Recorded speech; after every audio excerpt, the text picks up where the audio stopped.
Olá meninos e meninas, tudo bem com vocês? Espero que estejam bem.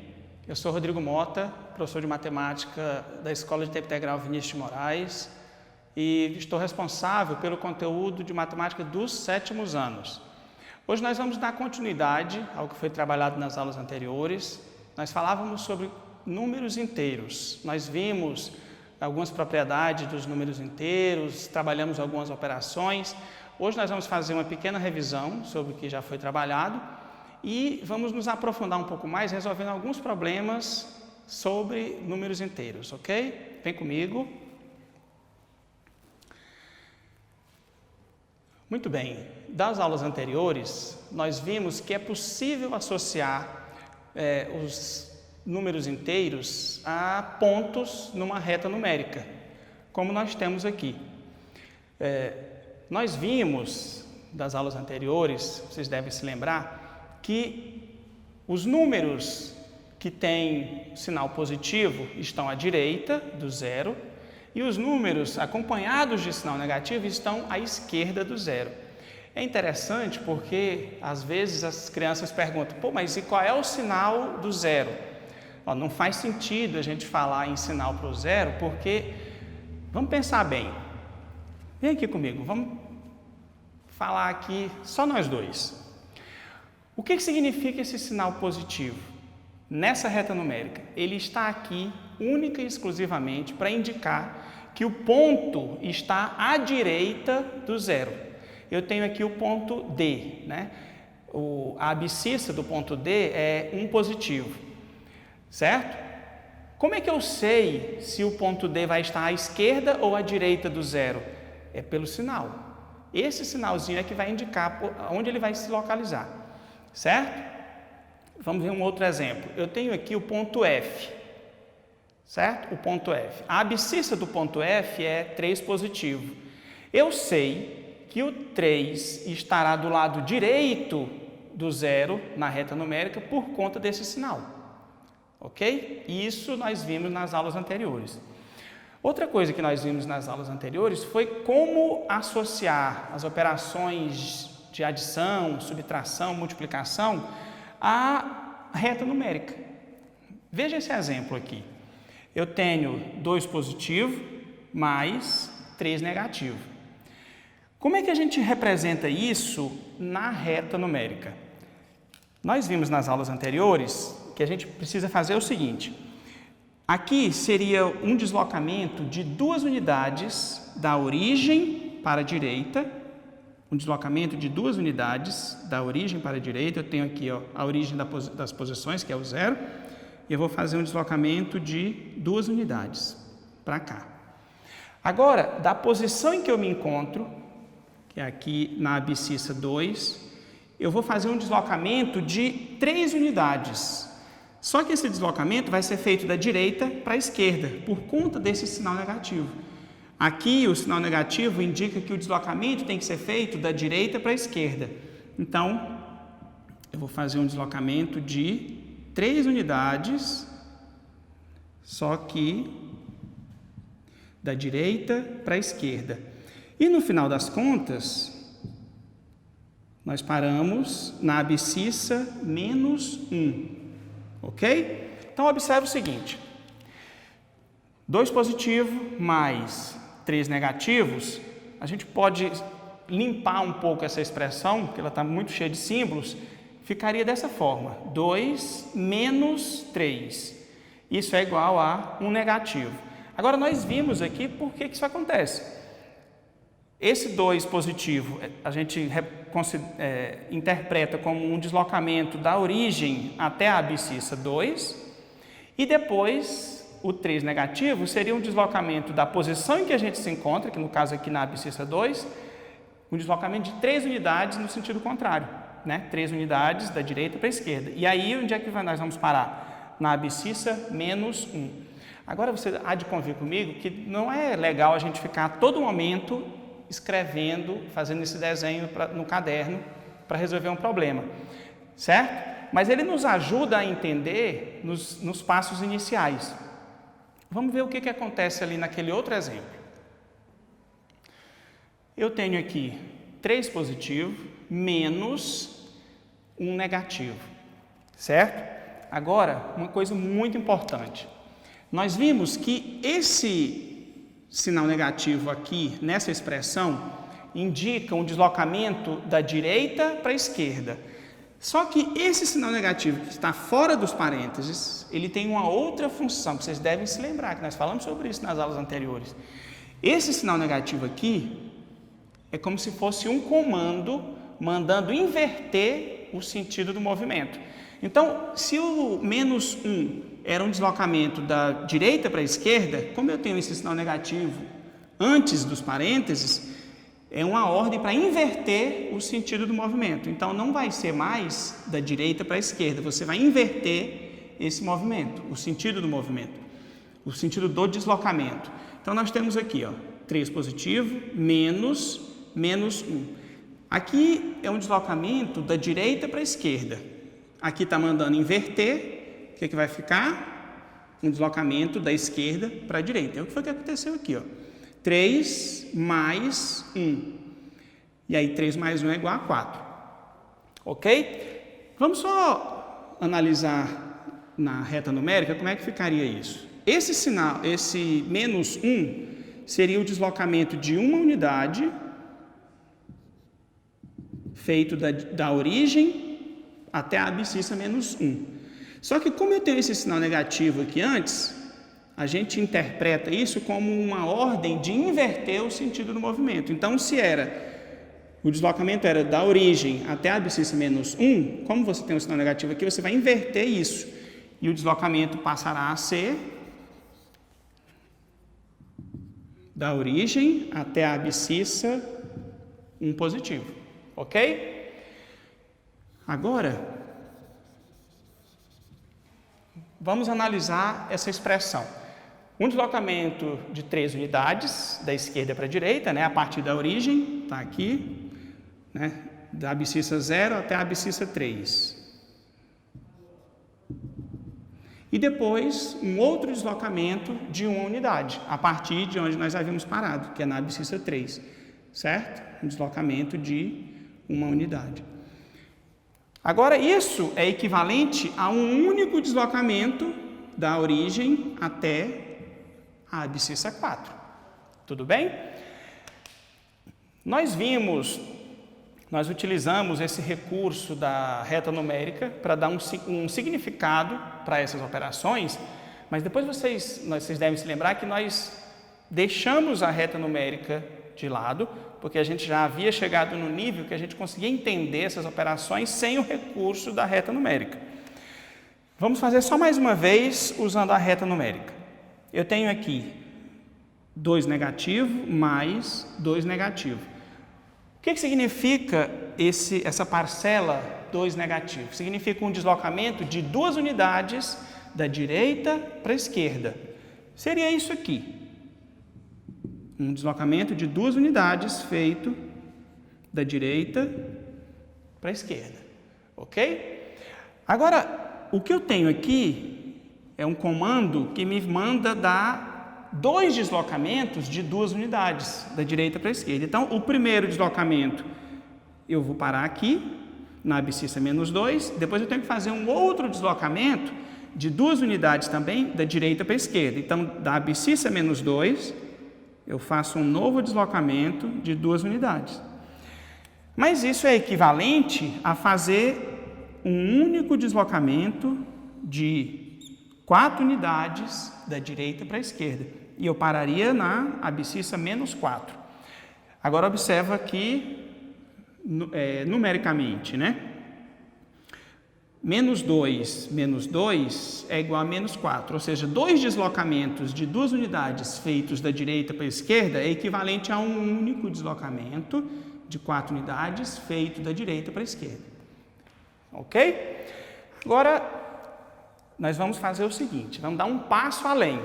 Vamos deixar de lado a reta numérica e vamos tentar trabalhar isso só numericamente. Tudo bem? Vamos aqui comigo. Eu tenho aqui menos 2 unidades, menos 2 unidades, menos 2 unidades, menos 2 unidades. Esse sinal negativo, antes dos parênteses, é um comando para inverter o sentido do deslocamento. Esse deslocamento aqui de 2 unidades seria da esquerda para a direita. Como eu tenho um sinal negativo antes dos parênteses, é um comando para inverter o sentido. Então, vai ser da direita para a esquerda.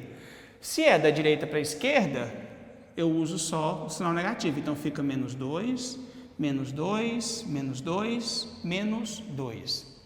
Agora, observe o seguinte. Quantas parcelas iguais a menos 2 eu tenho aqui? Eu tenho 4 parcelas. Ou seja, seriam 4 deslocamentos de 2 unidades feitos da direita para a esquerda.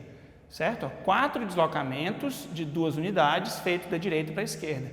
Isso é equivalente a um único deslocamento de 8 unidades feito da direita para a esquerda. Ok? Muito bem. Vamos aqui para os 2 exemplos finais. Eu tenho 3 menos 7. Nas aulas anteriores, vocês devem se lembrar que nós falamos sobre o conceito de módulo de um número. Lembra o que significa? Para quem não lembra, deixa eu só fazer um pequeno lembrete. O módulo de um número nada mais é do que a distância da abscissa do ponto onde a gente está se referindo à origem. Para quem não se lembra, quando nós falamos nas aulas anteriores sobre o módulo de um número, o módulo de um número nada mais é do que a distância de um ponto à origem. Ok? Para quem não se lembra, quando nós falamos nas aulas anteriores sobre o módulo de um número é a distância de um ponto à origem das posições. Só para a gente relembrar. Vou colocar aqui a reta numérica, a origem.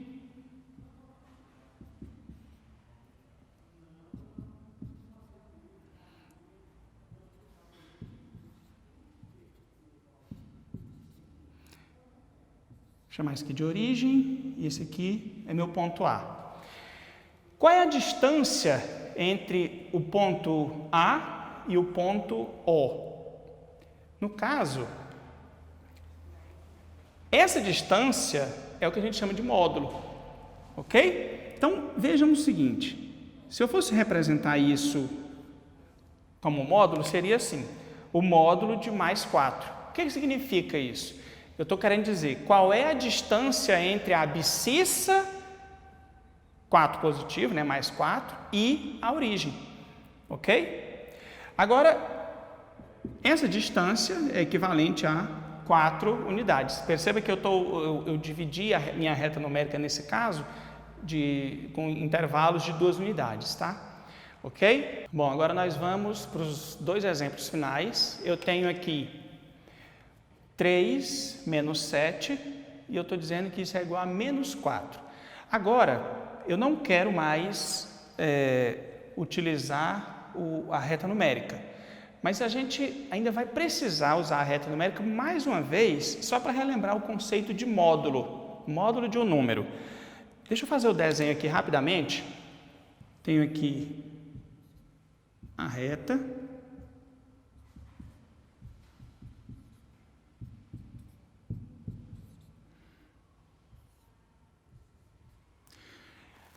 Nessa reta numérica, eu tenho aqui o ponto O, que é a origem das posições, e tenho aqui o ponto A.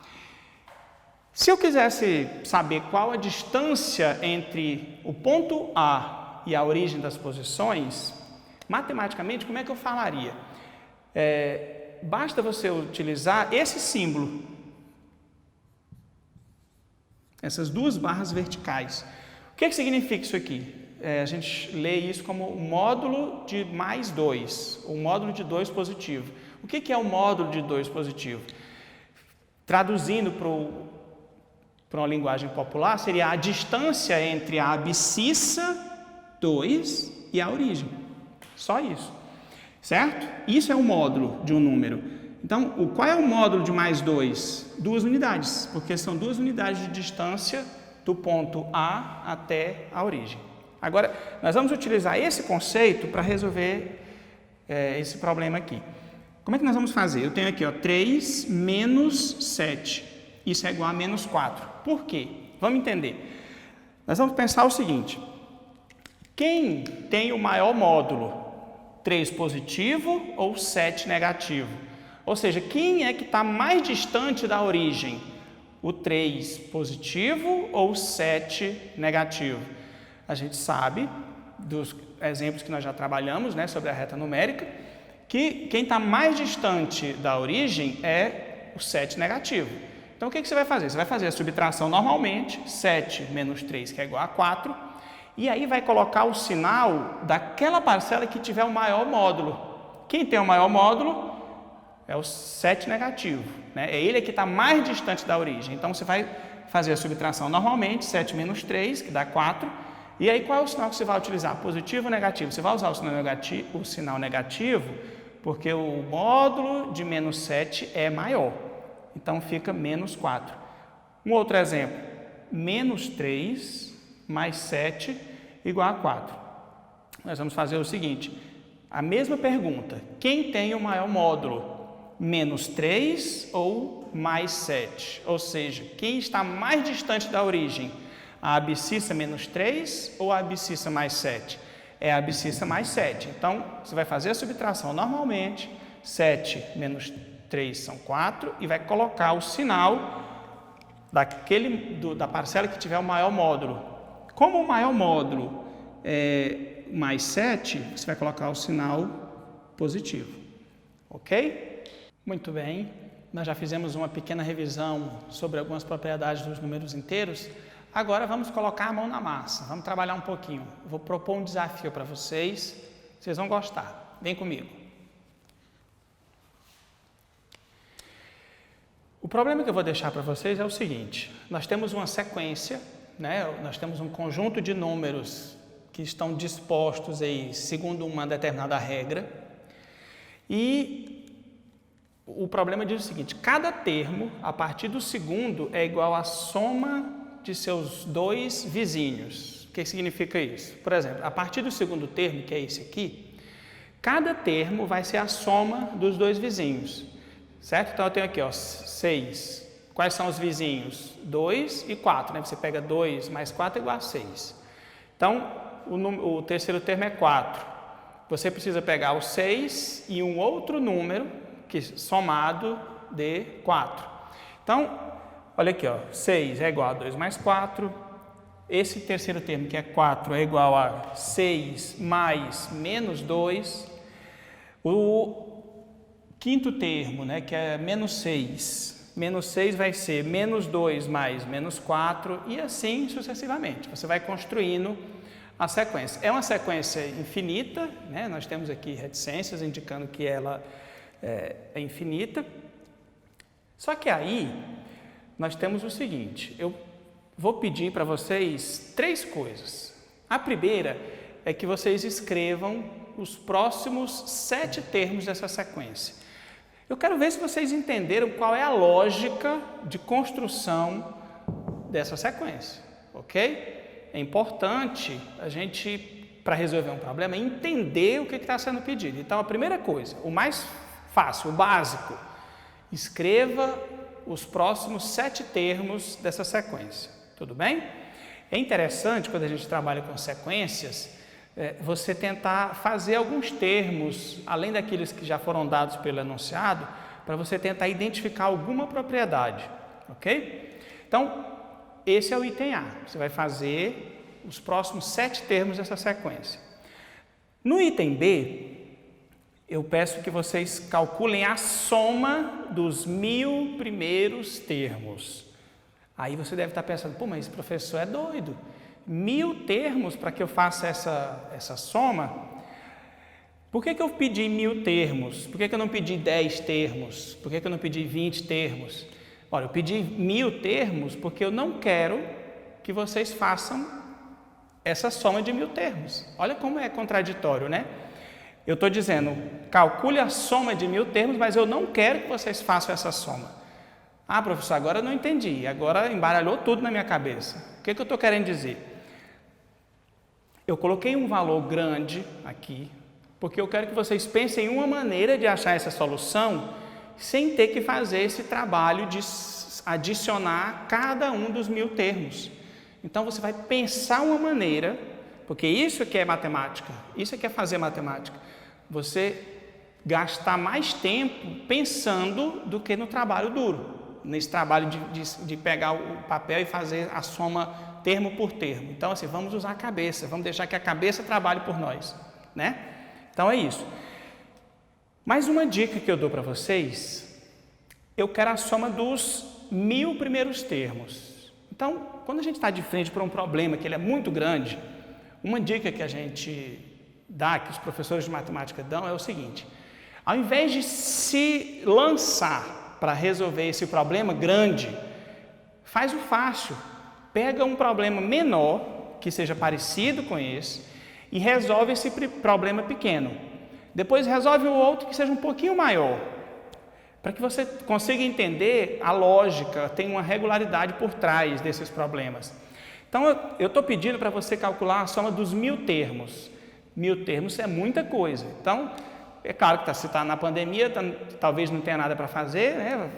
Ah, não, eu vou somar os 1000 termos. Não, isso é perda de tempo, eu não quero que você faça isso. Bota a cabeça para funcionar. Vamos fazer o seguinte: ao invés de somar os 1000 termos, soma os 10 primeiros termos. Veja o que acontece com os 10 primeiros termos. Depois, soma os 20 primeiros termos. E aí você vai ver que acontecem algumas coisas interessantes. Isso vai te possibilitar vislumbrar uma maneira de resolver esse problema que não é tão trabalhoso. Tudo bem? Agora, a questão do item C é o que acontece com a soma dos termos se tivermos considerando uma sequência onde a quantidade de termos é um múltiplo de 6. Aqui eu pedi para vocês calcularem 1000 termos, né? No caso, no item C, eu estou perguntando o seguinte: se você calcular a soma dos termos de uma sequência, cuja quantidade é um múltiplo de 6, o que vai acontecer? O que eu estou querendo dizer é, por exemplo, soma aí 36 termos, né, que é um múltiplo de 6. Soma aí 600 termos, o que vai acontecer? 60 termos, todos esses são múltiplos de 6. O que vai acontecer com essa soma?